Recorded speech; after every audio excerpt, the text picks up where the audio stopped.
What's up, everybody? It's your boy, Lavon Cason, back at it again with another video. And you probably want to hear my thoughts on Sony lying to the gaming community that the fact that there's going to be PS5 only exclusives. Well, that's not the case. You know, Horizon, Forbidden West, Spider-Man Miles Morales, Sackboy, those games will be able to be played on the base PS4. That's right.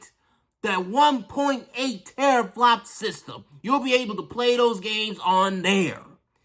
And the difference here is that Microsoft was upfront with their plans on cross-generation. You know, they'll support the Xbox One for about 2 years. You know, they were upfront about it. Whereas Sony, you know, you couldn't really tell. You know, they were going with the narrative that, hey, there's going to be, you know, next-gen only exclusives, you know. None of these games aren't going to be coming on the PS4 and all that other stuff. Well, that's not the case at all. You know, some of these games are going to be coming on the PlayStation 4. Now, pretty much at this point, both sides are going to be doing cross-generation exclusives. At this point, when you really think about it, you know, besides Demon Souls and that, you know, Destruction Derby game or whatever it's called, those are like, what, the only 2 PS5 exclusives so far?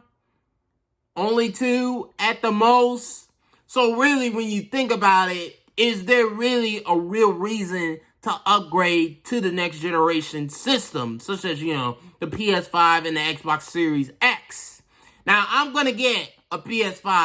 Now, I'm going to get an Xbox Series S because I like new tech. I do.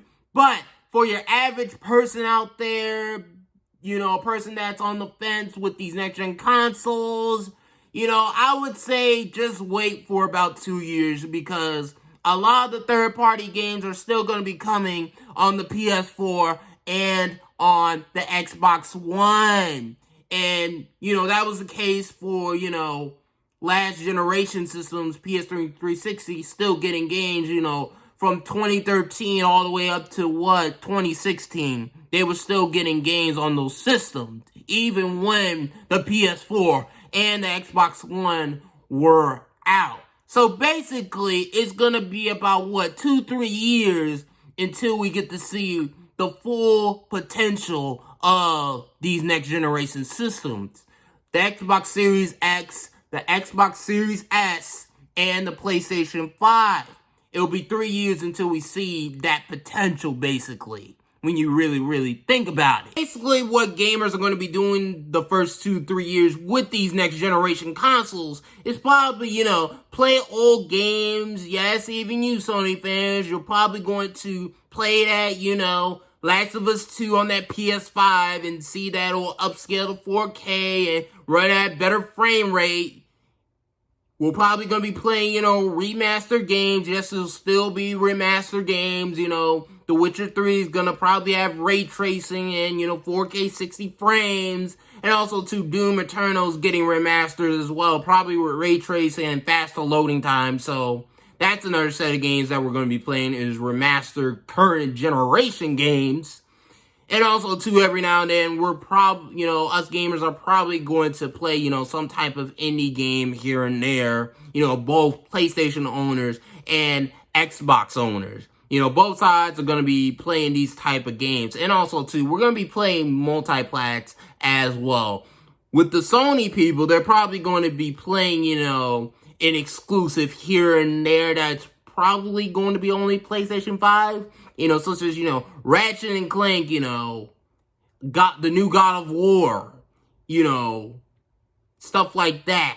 So, for the most part, you know, for everybody, we're going to be playing multiplats, indie games, remastered games, and exclusively for the Sony owners, you're probably going to play, you know, an exclusive here and there only on the PlayStation 5.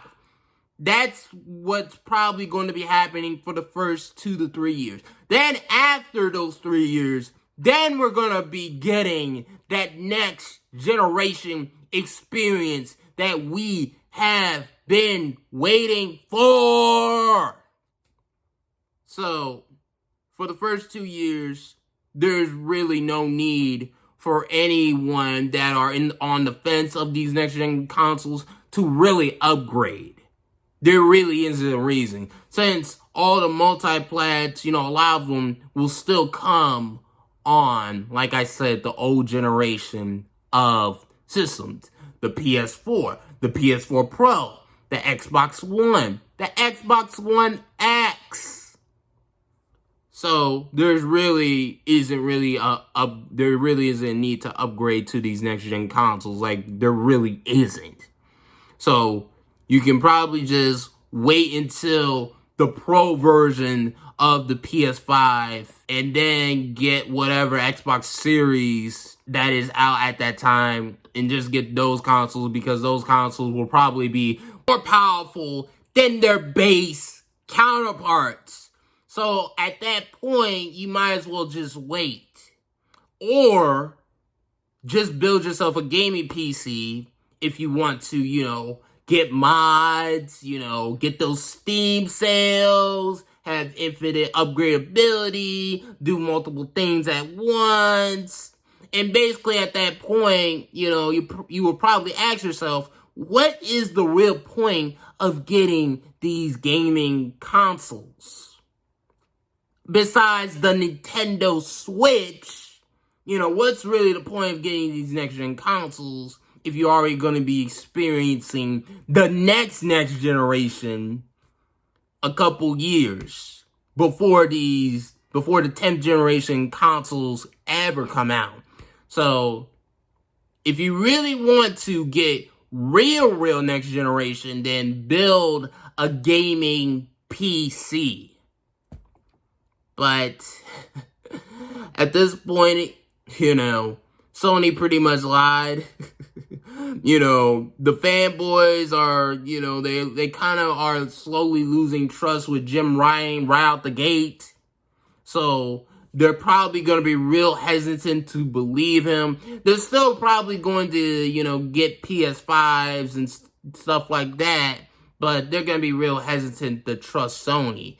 And also, too, I bet you those games, Miles Morales,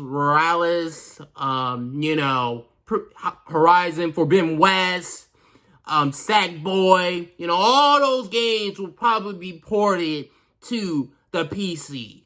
Betcha they're going to be ported to the PC. But at this point, Sony is moving like Microsoft, like they really are. Microsoft does things faster while Sony does things slower. They both pretty much are doing the same thing at the end of the day when you really think about it. So yeah, gamers, it is time for y'all to get aware what these companies are really doing and stop wearing the fanboy glasses. It is time to stop doing that, because then you're gonna get all upset and all that other stuff, and these companies at the end of the day just want to make money. They want to make that money. That's what they want to do. They don't care about, they do care to a certain extent about the consumer, but they pretty much just want your dollar. That's what they want. So, swallow whatever fanboy pride you had and, throw that out. And it's time to get real. It's time to face reality. It is time to be more aware. That's all I have to say in this video. What do you guys think of Sony having these cross-generation games? Miles Morales, Forbidden West, and Sackboy all being on the PS4. How you guys feel about that? How you guys feel about, cross-generation in general? Hit that notification bell. Hit that like button. Hit that subscribe button. And when you hit that notification bell, you gotta hit all notifications. So that way you can be notified for future Lavon Cason videos and future Lavon Cason live streams. I hope you guys have a good day.